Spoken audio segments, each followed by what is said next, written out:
Ons luister vanoggend na die Here se woord uit Psalm 51 en daarvan gaan ons die hele Psalm saam lees en in die besonder fokus op vers 7 en dan neem ons ook in behandeling Sondag 3 van die Heidelbergse Katekismus wat ons ook saam gaan lees.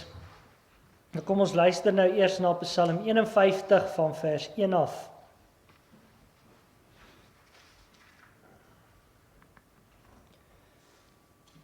Vir die musiekleier 'n psalm van Dawid, toe die profeet Nathan na hom gekom het, nadat hy by Batseba ingegaan het. Wees my genadig, o God, na u goedertierenheid, delg my oortredinge uit na die grootheid van u barmhartigheid. Was my heeltemal van my ongeregtigheid en reinig my van my sonde, want ek ken my oortredinge en my sonde is altyd deur voor my. Teen u alleen het ek gesondig en gedoen wat verkeerd is in u oë, sodat u regverdig kan wees as u spreek, rein as u gerig hou. Kyk, in ongeregtigheid is ek gebore en in sonde het my moeder my ontvang. Kyk, u het 'n welgevalle aan waarheid in die binneste en in die verborgene maak u aan my wysheid bekend. Ontsondig my met hyssop, dat ek kan rein wees, was my, dat ek witter kan wees as sneeu.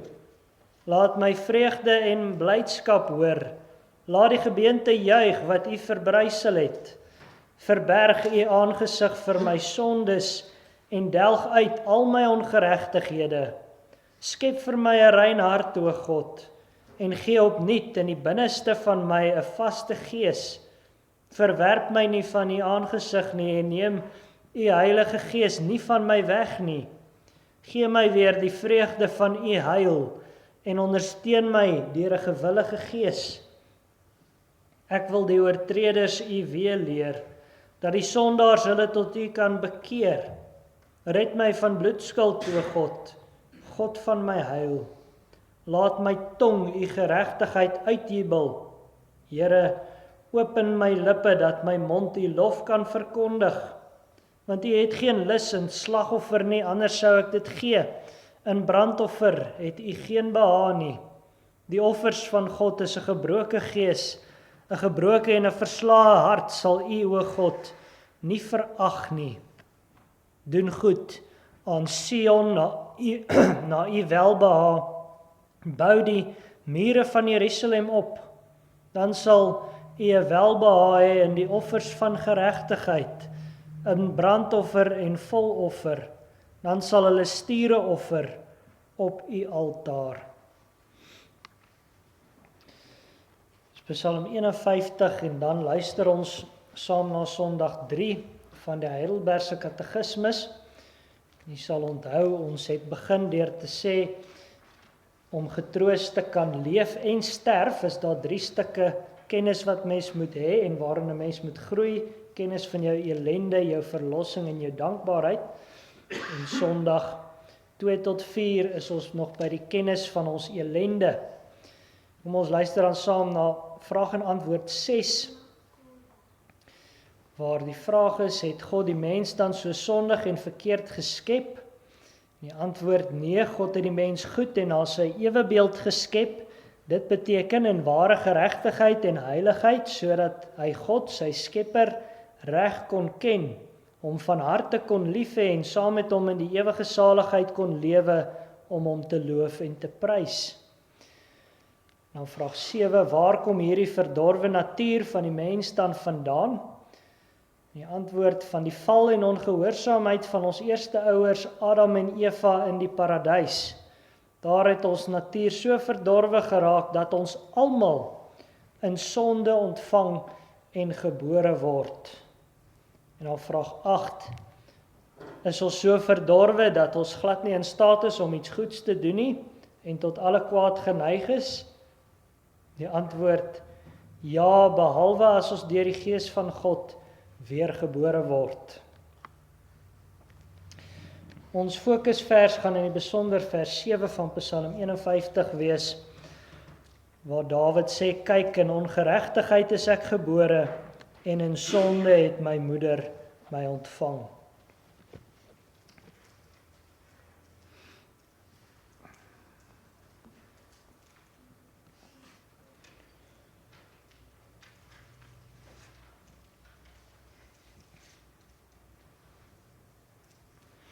Geliefde gemeente, ons kan nooit te hoog dink, te veel dink van God se genade in Jesus Christus nie. Ons kan nie die diepte van sy genade deurgrond nie, ons kan nie die rykdom van sy barmhartigheid deurgrond nie. As ons dit mooi besef, dan slaan dit ons eintlik dronk. Veral wanneer ons besef hoe onverdienstelik ons in onsself is. Ons het nou reeds gehoor dat ons die ellende en die verlossing en die dankbaarheid saam moet leer ken. Dis nie asof ons eers ellende kennis moet hê en dan aanbeweeg na verlossingskennis toe nie. Die Heilige Gees werk in ons groei aan die hand van al drie hierdie stukke kennis. Al drie dele van hierdie kennis is nodig om getroos te kan leef en sterf.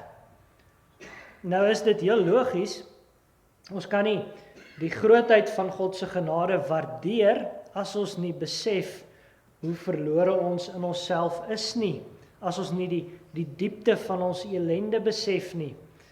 En om te kan besef hoe diep elendig ons is daar heel wat dinge wat ons moet leer aangaande die mens se karakter.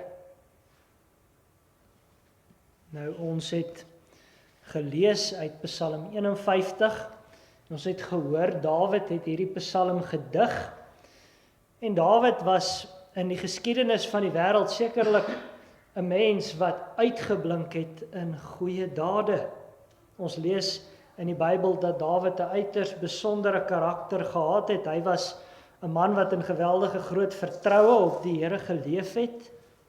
Ons onthou die geskiedenis rondom Goliat. Uit al Israel se dapper manne was nie eers Saul, nie eers Jonathan dapper genoeg om die reus op sy plek te sit nie. Maar Dawid was. Hy het nie geskroom om vir die eer van God te veg nie. Hy het trouens woedend geword toe hy hoor hoe die reus die kerk en die Here uiteindelik tart. So het die Heilige Gees ons in die woorde van die skrif aan Dawid bekend gestel. En dan onthou ons ook hoe Dawid later vir sy skoonpa Saul gevlug het. Dawid en sy hele bende moes drastiese opofferings maak om nie doodgemaak te word deur Saul en sy soldate nie. Hulle moes vlug voor Saul se jaloesie. En so besonders lees ons dan, Dawid het meer as een geleentheid gehad om vir Saul dood te maak, maar hy het dit nie gedoen nie. Hy het te veel ontzag gehad vir die Here om so iets te doen. Saul was die Here se gesalfde koning, en daarom het Dawid nie gedurf om Saul skade aan te doen nie. Dawid se verhaal wys vir ons dat hy 'n vurige ywer en liefde vir die Here gehad het. En dan onthou ons ook nog Dawid se vriendskap en sy liefde en lojaliteit teenoor Jonathan. Jare na Jonathan se dood het Dawid nog steeds vir Mephiboset, sy seun, opgepas en hom versorg. Dit is menslik gesproke, dis geen wonder dat Dawid die man na God se hart genoem word nie. Ons kan uit sy lewe sien hoekom die Bybel dit so sê.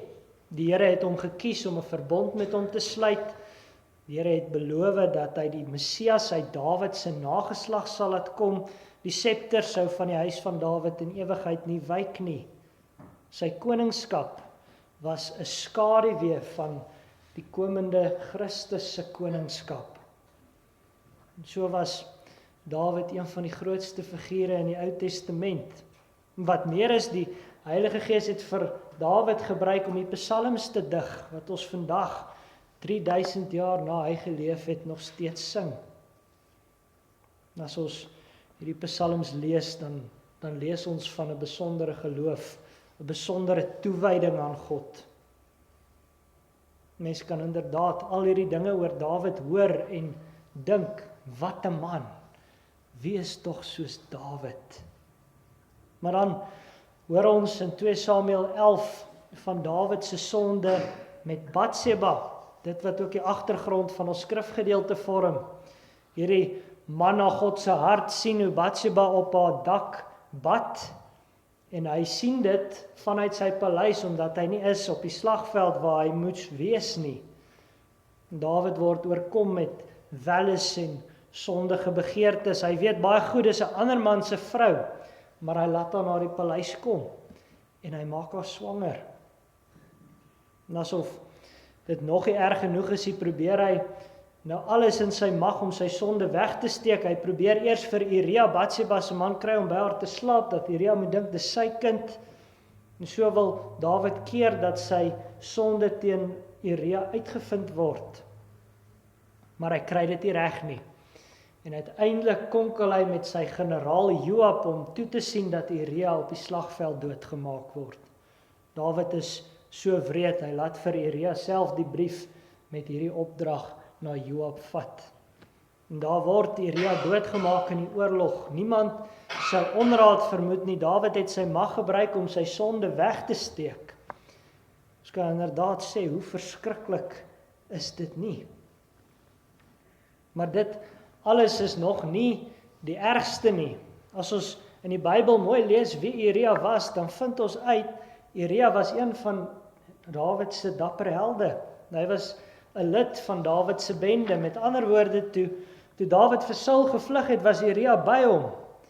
Dit was 'n man wat, ons kan eintlik sê, deur dik en dun by Dawid gestaan het. En nou het Dawid sy vrou geskend en sy dood georkestreer. As ons al hierdie dinge in die lig van Dawid se goeie dade sien, dan lyk dit vir ons so amper asof Dawid nou eintlik buite karakter opgetree het in sy sonde teenoor Batseba. Dis so asof hy nie homself was nie. En dit hoor ons vandag nogal baie, wanneer iemand sondig, dan is hy blykbaar nie homself nie. En die sonde kan dit nie sy ware self wees wat tot uiting gekom het nie. Ons hoor mense gebruik dit baie as verskoning. Ons hoor dit in flieks of in reekse gereeld. Sonde is iets wat jy doen as jy per ongeluk buite karakter optree. So regverdig mense hulle self. Maar wanneer Dawid deur die woordbediening van die profeet Nathan en deur die oortuiging van die Heilige Gees tot 'n sondebesef kom, dan hoor ons, hy sien dit heeltemal anders. Ons hoor dit van voor tot agter in Psalm 51. Maar ons hoor in besonder in vers 2 tot 3, was my heeltemal van my ongeregtigheid en reinig my van my sonde, want ek ken my oortredinge en my sonde is altyd deur voor my. Dawid pleit in hierdie gebed dat die Here hom moet vergewe, dat hy hom van die sondes moet skoon was. Die Here moet hom was, want hy kan nie dit self doen nie. Trouwens, sy sonde is altyd deur voor hom. Hy kyk links en regs en dis al wat hy sien. Hy is derentyd bewus van die feit dat hy 'n sondaar is. Hy is nou in die besonder deur die werking van die Gees bewus dat hy die Here se genade en die Here se barmhartigheid nodig het. Hy weet, hy's 'n oortreder. Sondebesef, broer en suster, is nie sporadies nie. Ware gelowiges groei om deurlopend 'n besef van hulle sonde te hê. Maar dan hoor ons verder in Dawid se gebed iets wat eintlik skokkend is. Ons hoor in vers 4 van ons skrifgedeelte, teen U alleen het ek gesondig en gedoen wat verkeerd is in U oë, sodat U regverdig kan wees as U spreek, rein as U gerig hou.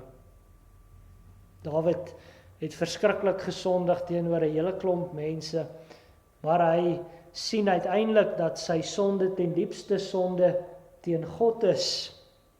Hy is die Here se gesalfde, sy amptdraer, koning in die Ou Testamentiese kerk, maar nou het hy deur sy optrede die naam van God deur die modder gesleep. Dit erken hy. Hy is aangestel om die Here om op 'n besondere manier te verheerlik en hy het nie. Nou argumenteer hy dat die Here se reaksie op sy sonde, die oordeel wat die Here toegebring het, dat daardie oordeel heeltemal reg en regverdig is. Dawid erken die Here se vonnis oor hom spreek van goddelike regverdigheid en reinheid. En dit is geweldige woorde as ons besef wat die Here se vonnis was. Lees ons in 2 Samuel, dan hoor ons die kind van Dawid en Batseba sou sterf. Die swaard, die stryd sou uit Dawid se huis nie wyk nie.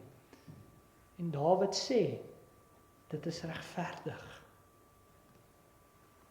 Nou dit is verskriklik. Wie van ons sou dit sommer net so kon erken as die Here ons so swaar sou oordeel vir ons sonde?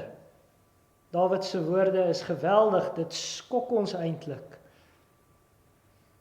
Nou broer en suster, ons wil nie die sondige dinge wat ons doen as so erg sien nie. Ons wil glo dis eintlik buite karakter. Ons is nie daar in onsself nie. Dawid het deur die werking van die Gees baie mooi besef, sy sonde is eintlik heeltemal binne sy natuurlike karakter. Die goeie en mooi dinge wat hy gedoen het, kan ons eintlik sê is buite karakter gewees. Dawid het iets besef van die omvang van die mense val.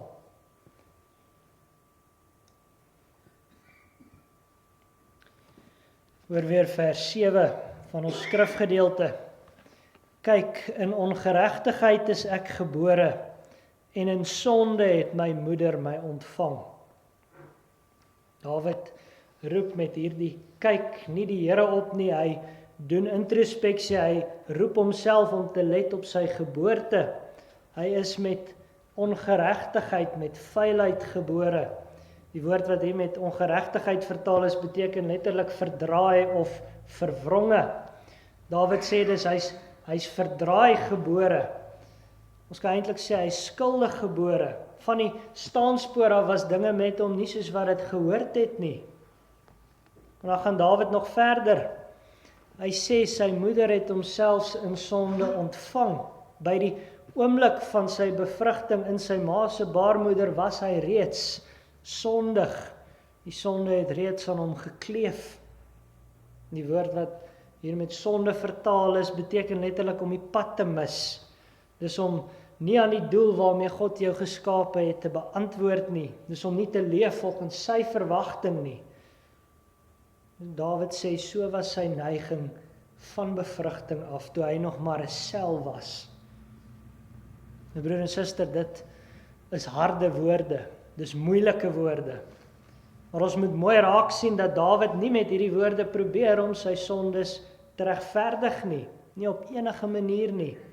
Hy het immers reeds gesê, die Here se oordeel oor sy sonde is regverdig, hy wil hom nie verontskuldig nie.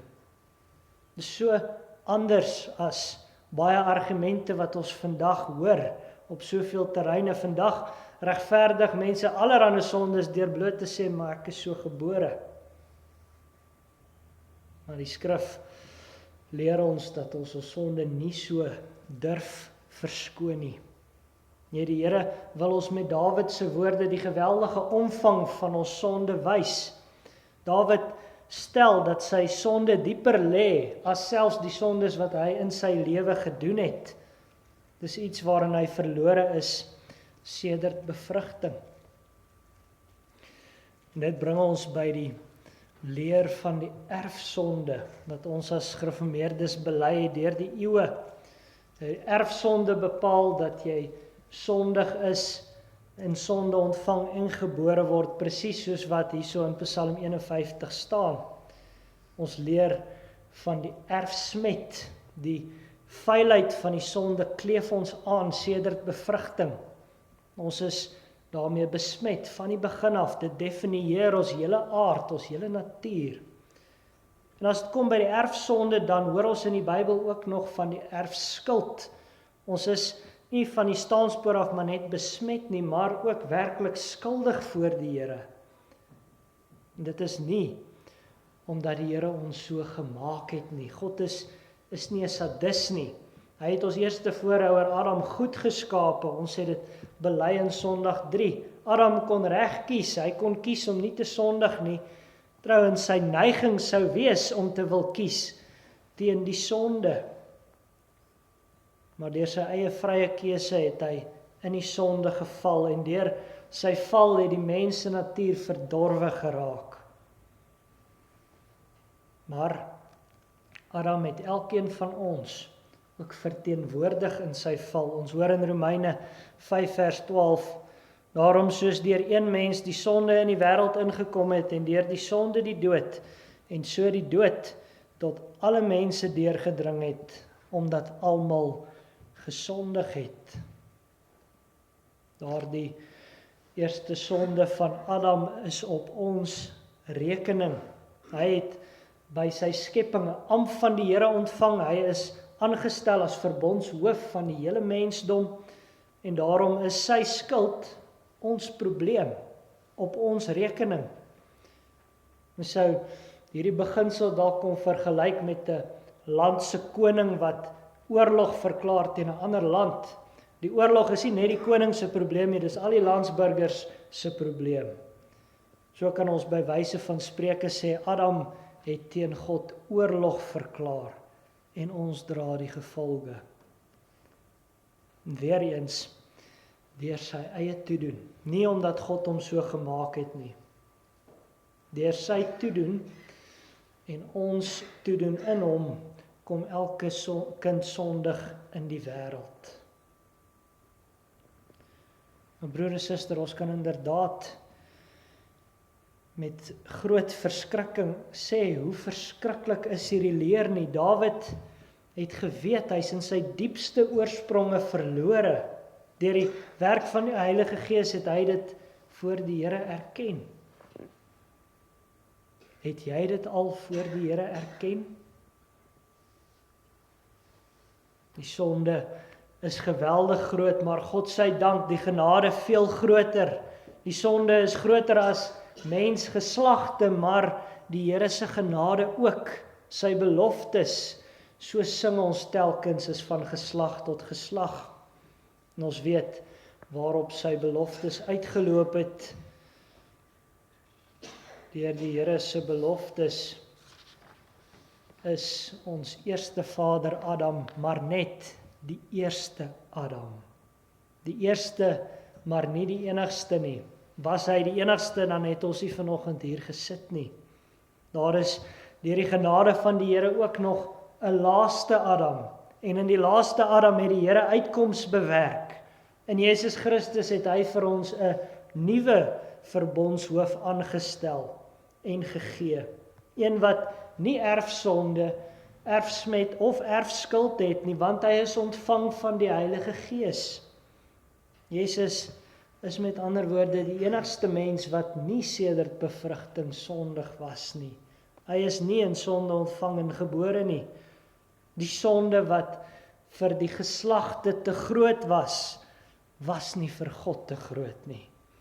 Die sonde wat die geslagte gevange gehou het, kon nie vir Christus gevange hou nie. En daar waar die eerste Adam ons verteenwoordig het in sy val, het die laaste Adam ons verteenwoordig in sy lyding en dood. Hy het as volmaakte ons skuld op hom geneem en met sy lyding daarvoor betaal. Elkeen wat in hom glo, het deel aan sy dood. Deur sy offer het hy ons skuld betaal. En deur sy gehoorsaamheid, deur sy lewe heen het hy opgemaak vir ons vuilheid, die sondesmet wat ons lewens aankleef. Die Here het ons in die eerste Adam skuld toegereken, maar in die laaste Adam reken hy ons volmaakte gehoorsaamheid toe, want dit is wat Jesus gedoen het vir ons. Maar ons is ook verteenwoordig in sy opstanding. Ons kan deel aan die opstandingskrag. Hy gee as opgestane Christus sy gees en om ons te reinig van binne. Die smet van ons sonde word hoe langer hoe meer weggewas deur die werk van die Heilige Gees. Dit word geleidelik verwyder soos ons ou mens afsterf en in Christus lewe. Soos ons deurlopend van ons sondes afstand doen. Ons kan die ou natuurlike mens afsterf, daardie ou mens van wie gesê word dat die sonde nie buite sy karakter is nie. En ons kan in Christus as nuwe mense lewe en dan is die sonde vir die nuwe mens buite karakter. Daarom moet ons moeite doen om teen ons sondes te stry. En ons kan dit doen in die hoop dat Christus ons eendag heeltemal rein en vlekkeloos voor sy Vader sal stel. Broer en suster, het jy al soos Dawid gebid? Het jy al voor die Here erken dat sonde eintlik binne jou natuurlike karakter is? Dat jy skuldig en sondig gebore is? Die sonde is groter as jouself. Soek daarom die genade in hom wat groter is as jy en jou sonde. Soek genade in Christus, soek dit vir jouself, soek dit vir jou gesin. En laat die versigtiging van jou hart uiteindelik saam met Dawid wees. Ontsondig my met hyssop, dat ek kan rein wees, was my, dat ek witter kan wees as sneeu. Amen.